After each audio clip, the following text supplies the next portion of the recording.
Hello, my name is Dante Renee, and welcome to the 10 Room Bizarro YouTube page where I talk about films that I believe need to be talked about more. Like tonight's film, this is 1982's Midnight.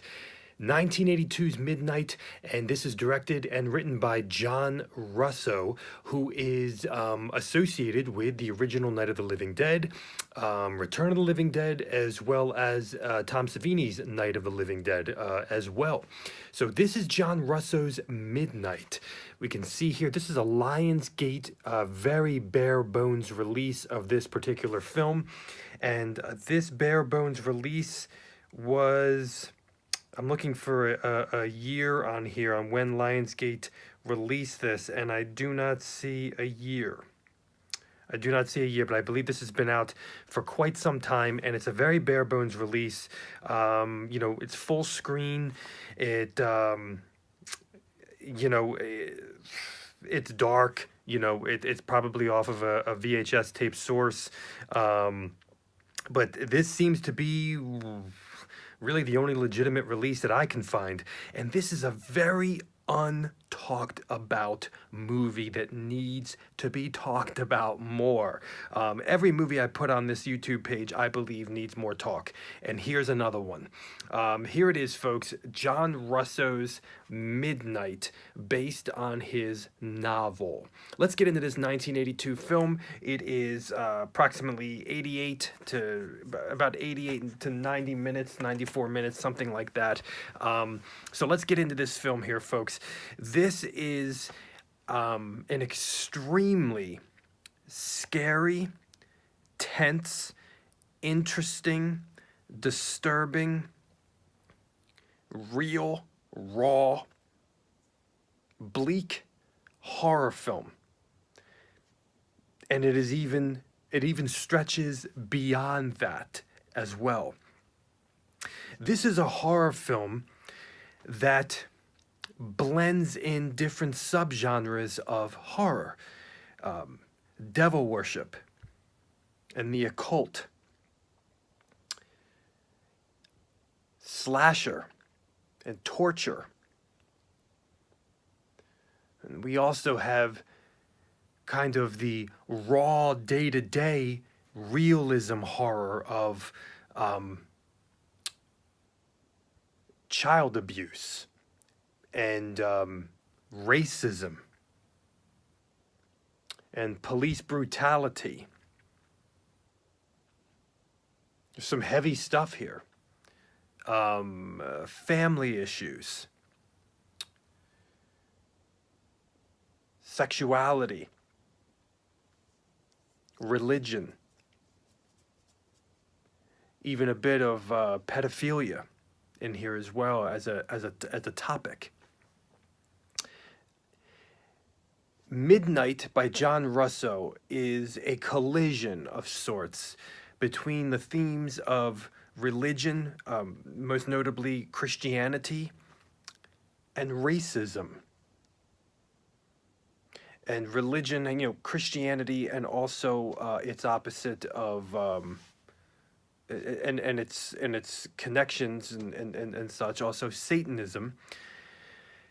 And then there's also racism in this film. So some very, very heavy themes in this movie. Now, Midnight deals and has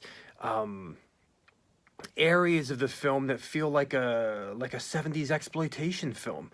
A teenage hitchhiker, two guys traveling in their van who are robbing grocery stores. But some camaraderie and relationships between them. Murders happening in a nearby town. A local reverend. A disturbed family.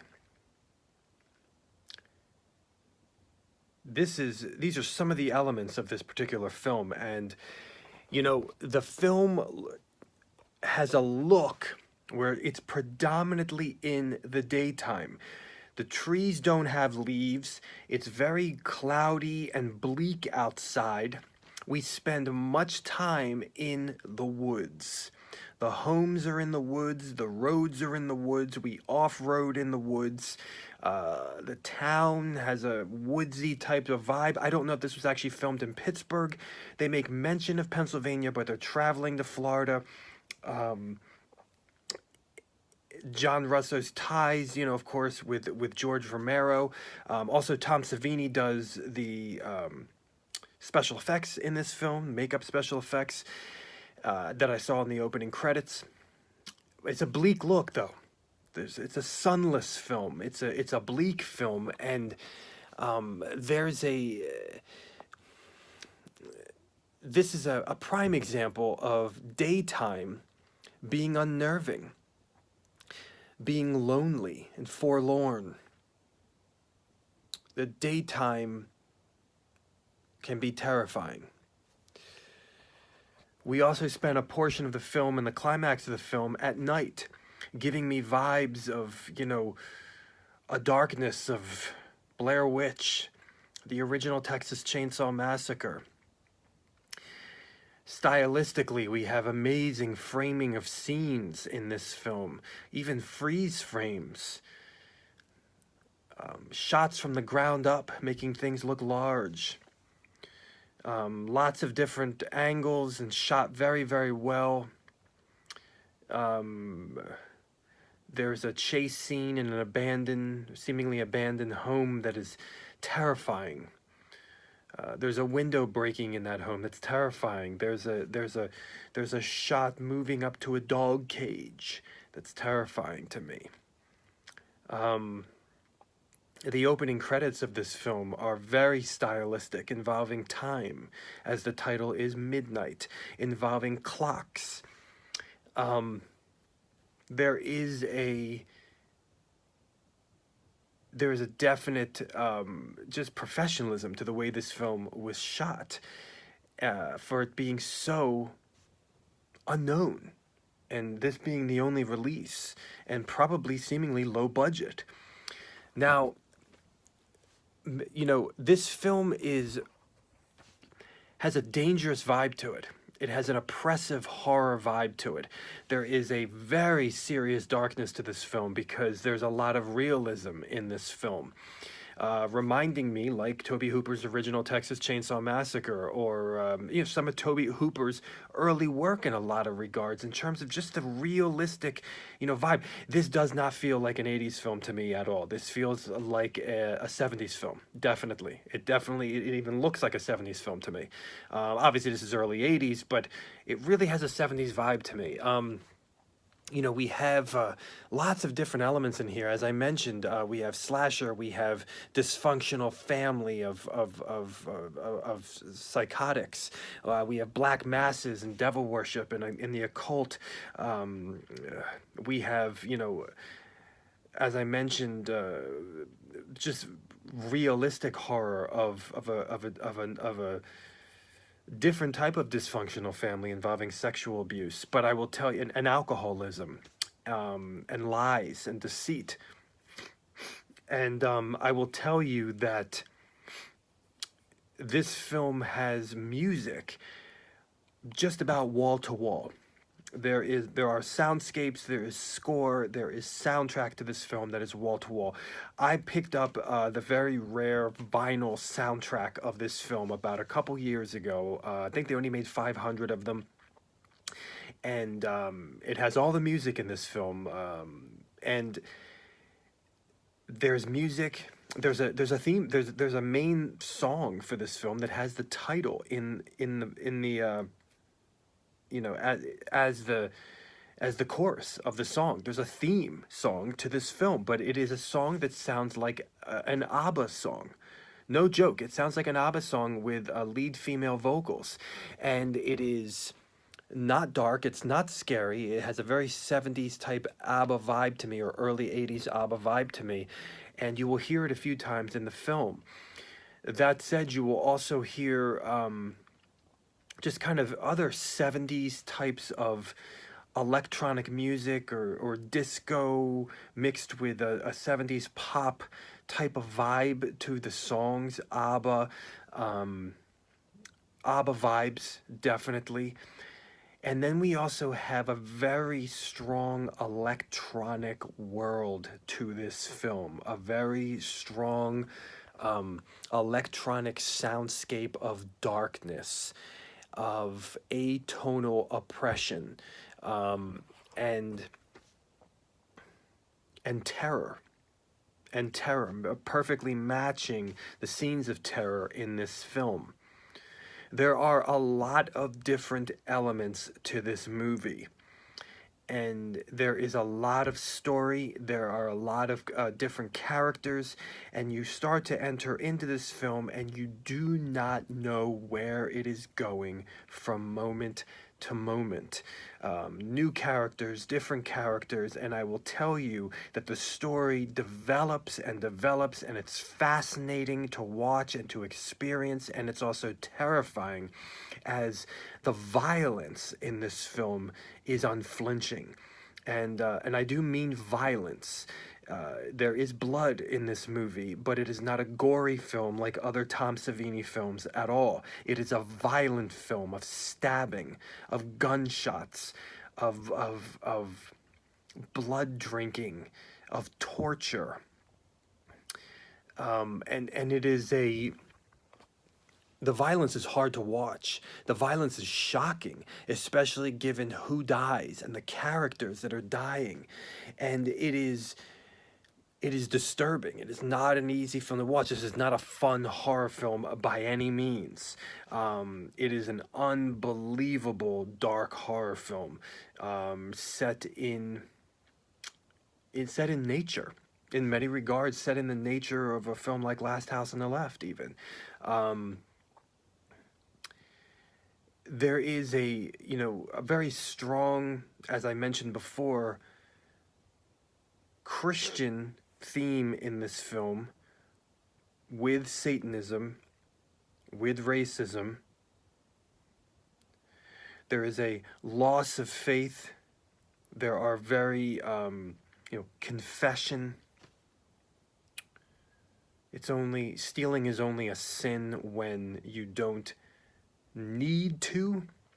These are some of the things that are mentioned here. We have a song that is sung on the guitar, acoustic guitar, by the lead girl in the film, and the lyrics are very interesting, as it has to do with religion and the poor and the rich.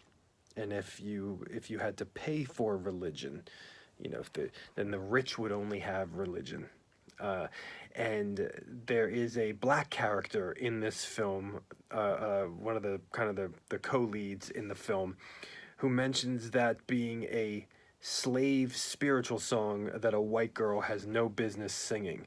As I was watching Midnight, as I was watching this film from the early 80s, 1982, it's so interesting to me how the themes of this film are very strongly relating to our modern times today in 2018, without a doubt, maybe even more so in some regards. But that these are themes in this film that are weighty, that they are heavy, and that they will just seemingly never go away. We have a kind of a disturbed a family that is made up of different characters, one of them being the lead in George Romero's film Martin, and different characters who have different roles, like most cinematic dysfunctional families, from Spider Baby to Rob Zombie's House of a Thousand Corpses to Texas Chainsaw Massacre. And let me say something about this film too. For some reason, I saw, and I don't know this to be true, but I saw inspiration from this film for Rob Zombie's House of a Thousand Corpses. I was just seeing it, some of the themes with police officers and fire. There are some haunting sequences in this film involving a flashlight at night.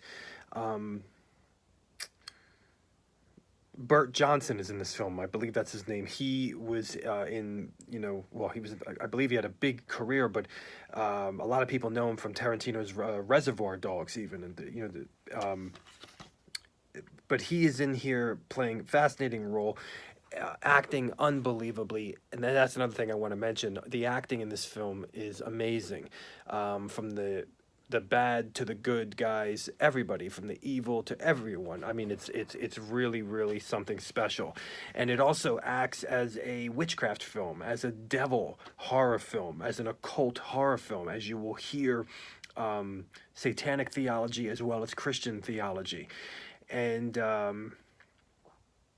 there are some very haunting images in this film of violence, but also of the macabre and the dark, of skulls and blood and knives and a crucified skeleton and upside down pentagrams in black, on people's foreheads in black cloaks. This film starts hauntingly and leaving the viewer unsure of who is who at the beginning of this film, and then things start to unravel. There's a very disturbing sequence in this film involving a black preacher and his daughter, and their home. It is rough, it's hard in its horror, and I would say it's a very, very powerful and effective film. This is 1982's Midnight by John Russo. More people need to be talking about this film here, and I wonder if it's ever going to get a Blu-ray release. I believe Arrow did it, but I don't think it was a North American release. Could be wrong on that, but definitely needs to be remastered and seen for everything that it should be. This is it's an epic vibe of a horror film in many regards, with some twists and turns throughout the whole film, and especially at the end. Some things really get pretty wild. Thank you so much for watching the 10 Room Bizarro YouTube page, where I talk about films that I believe need to be talked about more, like 1982's Midnight. Thank you so much, and good night.